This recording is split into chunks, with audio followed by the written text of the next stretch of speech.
What begins as a series of brutal ritual murders soon spirals into one of the darkest and most disturbing crime thrillers of 2026. It all starts during what seemed like a routine highway patrol. Jenny and her husband were talking about their unborn baby, dreaming about the happy moments waiting for them in the future.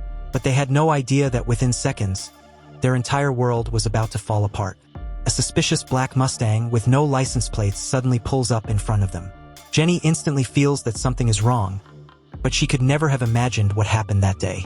Thinking the driver might be dealing with engine trouble, Jenny's husband calmly walks toward the car to help. But in the very next moment, the stranger suddenly pulls out a gun and brutally shoots him. In an instant, a happy family is shattered forever. Jenny thinks she can stop the killer and immediately starts firing at his car. But she has no idea that the killer came fully prepared. Without wasting a second, he speeds away from the scene. Panicking, Jenny rushes back to her husband. Blood is pouring onto the road. Her hands tremble violently as she desperately tries to stop the bleeding. Helplessly holding him in her arms, she feels her husband take his final breaths. No one could have imagined that this was only the beginning of a wave of terror that would consume the entire city. Within days, news channels were flooded with murder reports. 42 killings in just 1 month. The fear became so intense that people were afraid to even leave their homes. The media gives the mysterious murderer a terrifying name, the Satanic Slasher. Just hearing the name was enough to spread fear across the entire country. At first, people believed the killer was committing random murders. But investigators soon revealed that he was far more intelligent and dangerous than anyone had imagined. Every murder had a purpose behind it, and nobody knows who his next target would be. He constantly moved from one place to another, almost as if he were heading towards some final destination. But in reality, the slasher was traveling from city to city searching for one specific man. In his hunt for that person, he had already murdered countless innocent people, yet somehow the man always managed to escape. But the slasher refused to give up because without him, it's impossible for him to complete his final plan. One night, on a deserted highway, the slasher notices a young couple changing a flat tire beside their car. He watches them silently and drives past, making it seem like he's going to leave them alone. But a short distance ahead, he stops his car, opens the trunk, and pulls out a massive hammer. He slowly begins walking back toward the couple.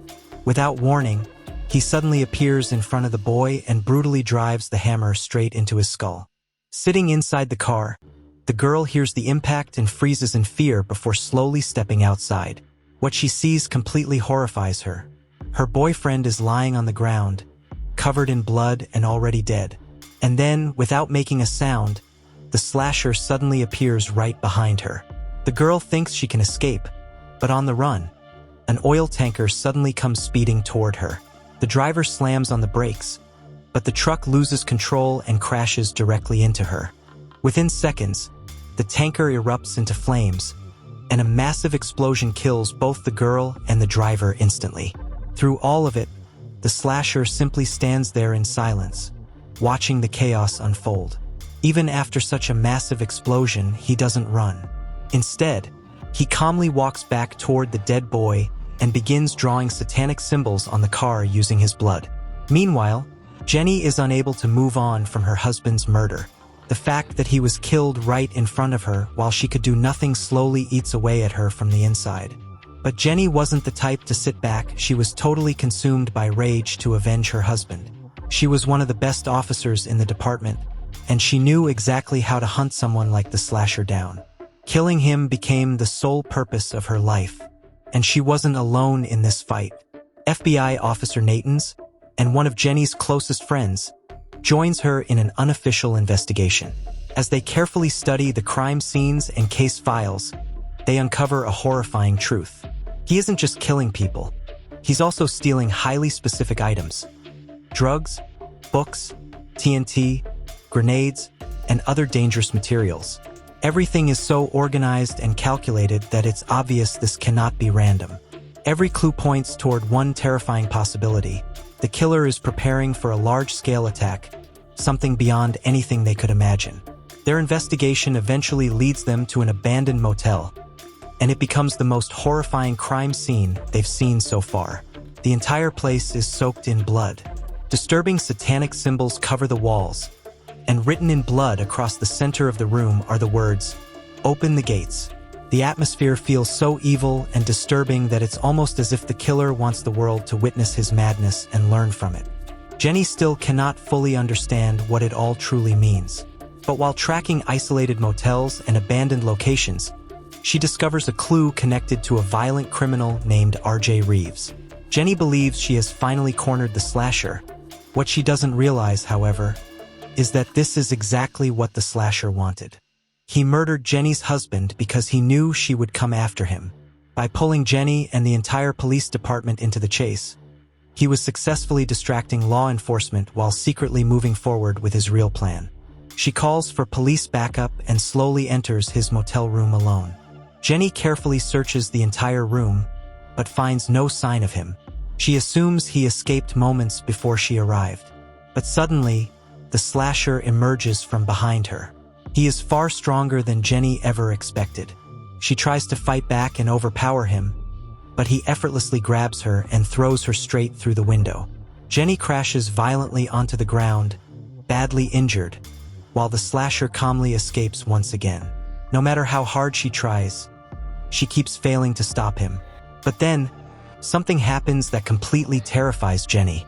The slasher calls her directly. He challenges her, telling her that his final plan is almost complete, and that all she can do now is watch helplessly. During the call, he says one last cryptic sentence.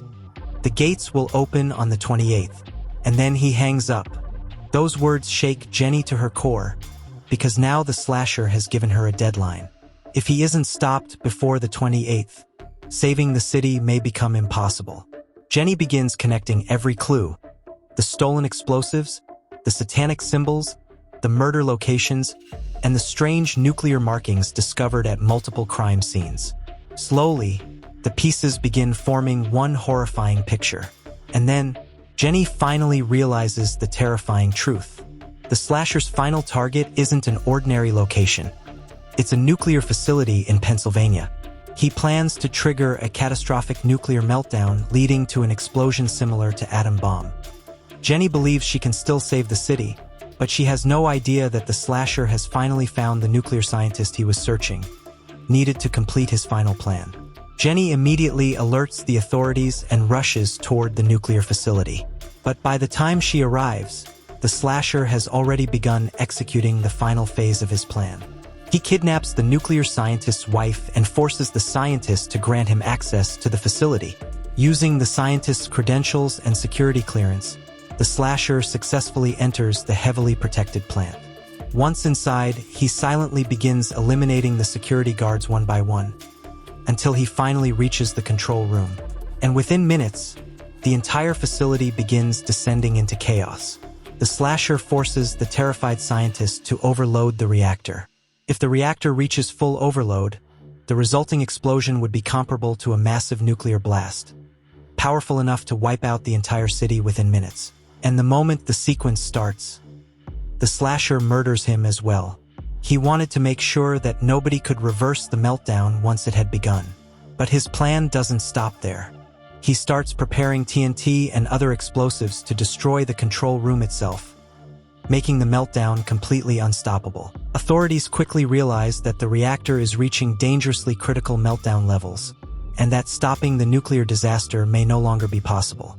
And while the entire city is collapsing into fear outside, the slasher sits calmly and draws his satanic symbols inside the control room, silently waiting for the destruction to begin, almost like a man waiting to witness the end of the world with his own eyes.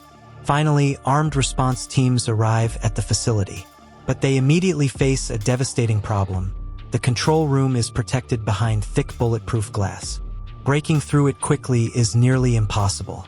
Meanwhile, the reactor's temperature continues rising every second. Time is literally running out. Inside the control room, the slasher prepares a grenade, planning to destroy the entire room and make stopping the nuclear explosion completely impossible. Jenny realizes this may be the city's final chance to survive.